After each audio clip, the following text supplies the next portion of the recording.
I'm Mr. Avery. I'll be doing a presentation today on, I guess you can say, two topics or one topic, wherever you want to see it, but it's based on overpopulation and a little bit of overconsumption. I mainly did it based on overconsumption, but I thought both topics go hand in hand together.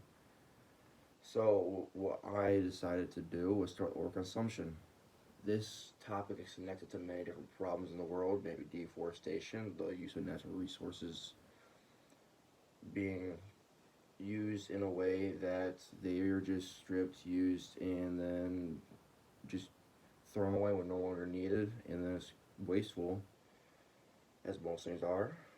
And then I'm also going into parts of where overpopulation is presented in different parts of the country, and those, as I explained, will be shown hand to hand, going into something that would hopefully make sense to you and others if this is shown some point in another day.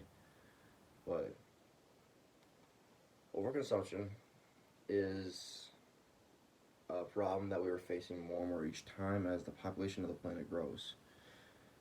As of within the last 40 years, our consumption has nearly tripled, and our planet cannot sustain that for much longer. Maybe in the next 150 years, maybe in the next 200 years, maybe even 1,000. We don't know completely yet. It's all estimations. It's all still in research. As the population grows, new statistics come out, and everything happens. For instance, in Europe and North America, which had an annual per capita material footprints of 20 and 25 tons in 2010, are at the top of the table. China's footprints are at 14 tons and Brazil's at 13. The annual material footprints for Asia Pacific, Latin America, and the Caribbean was 9 to 10 tons, and Africa is below 3 tons.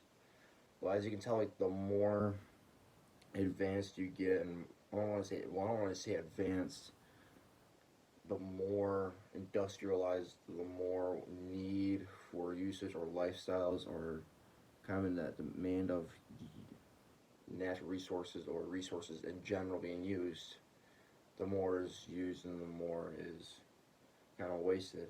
And this was also presented by the people at EcoWatch that I started looking at more. They are one of my bigger sources I have in this paper. I wouldn't say it's the main one, but it's one of the bigger ones I've used. And I also use another one called Friends of the Earth. It is, they did a really good research on it. I did fact check them. They are all pretty solid. And just from Friends of the Earth, and it said basically over the years our appetite for raw materials has grown. From 1970 to 2010, our natural resources consumption more than tripled. And that info came from EcoWatch, and that was stated through Friends of the Earth. And then along with the IRP, a group from the UN, say that at an alarming rate which materials are being extracted is already having a severe impact on human health and people's quality of life, which is shown today in India, China, and more industrialized factory-based lifestyles. And even back then, industrialization was always presented with many problems with fumes and different resources that you cannot touch or mess with too much, or else it will severely impact your health.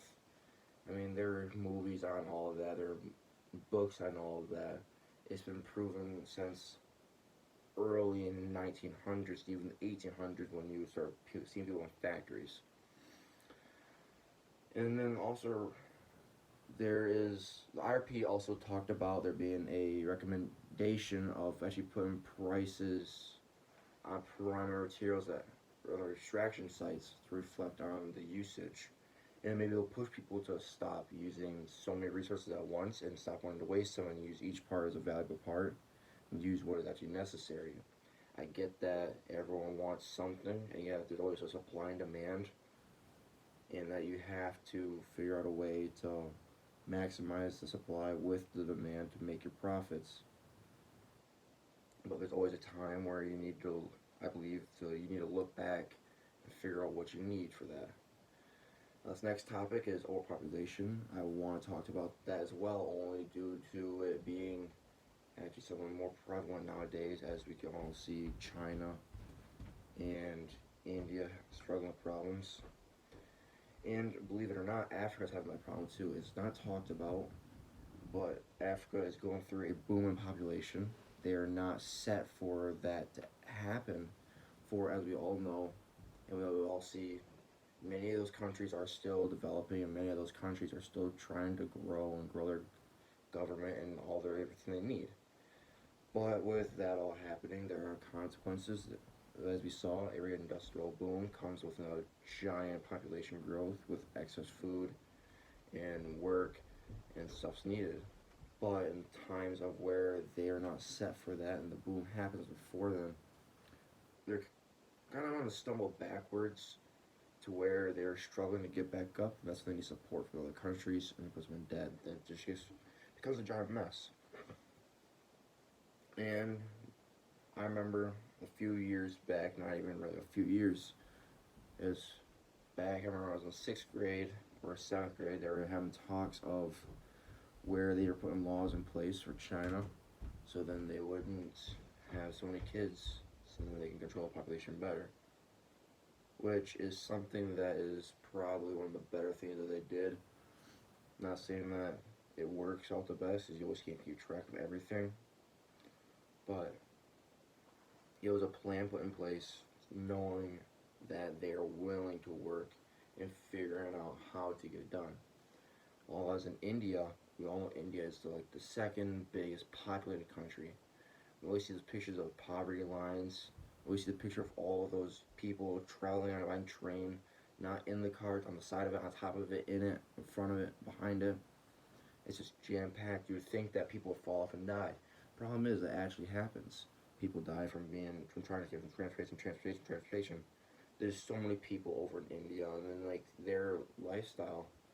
Don't get me wrong, India is a very big country, and they have a lot of advancements. They're not all just poor. It's not just everyone's just poverty.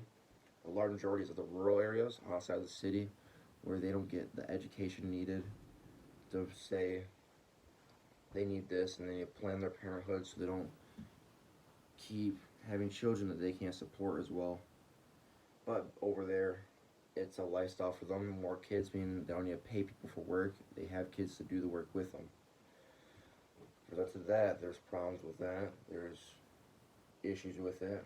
And then there's more to sustain them. And then when there's nothing else to sustain them, what happens then? There's nothing for them. They die off. And it kind of looks bad on them. And then the overpopulation part just goes hand in hand with the overconsumption then later. But those two I believe go hand in hand, but there's many other topics that go hand in hand like that with overpopulation or overconsumption. And then there's, for instance, the more population grows, the less fresh water there is. And I can use a today example for you. If you look at today, with this whole quarantine thing, they're talking about a food shortage. Now, that's probably only because people are at home and not many people are working, and then everyone just keeps needing. But also look at overconsumption. People don't always need as much food as they get. People don't always need as much toilet paper as they grabbed. As we also in the beginning of this quarantine thing, you do not need 24 packs of toilet paper and paper towel. There's no need for that. Then there's also the fact that there are certain things that you don't necessarily need, but more just wants. If you focus on the needs more than the wants, you'll be fine. For instance, I am trying to focus more on my needs than I have wants. So I cut back a lot of what I use. And I'm trying to get rid of a lot of things. I don't want to just throw things away. I want to donate them to people and give it away so it's reused and it's not just burned off and it's just a waste. But it's something that's a prevalent problem. It needs to be pursued. It needs to be pushed.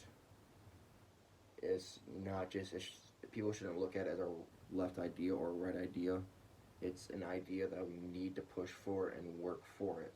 If we do that, we'll have a better society. People will do better. Advancements will push longer and push farther. As I say that, it's all in our hands. Each generation has a job, and I believe the farther we go away from our jobs and knowing that we must fix something is another problem. And needless to say, again, I I this is what I think. It's nothing against anyone else. I'm just hoping I can share the facts with you, and hopefully you can be on board, even if it's just you, Mr. Avery, looking at this. You being older, and it's not saying it's your job, but if every little bit helps, even if it's just like if it's just one person, it can go on to two people, then three, and they can just keep compounding on after that. It doesn't matter how old you are, doesn't matter how young you are, everyone can do their part. Everyone has to do their part. It can't just be one person, it can't just be two. It has to be a group, and it has to get bigger. And saying that, I hope this has been interesting to you. I hope I didn't bore you with this long speech. And I do hope that you are staying safe and that you're enjoying your quarantine time. And I know I am. So that'll be the end of the speech. Thank you.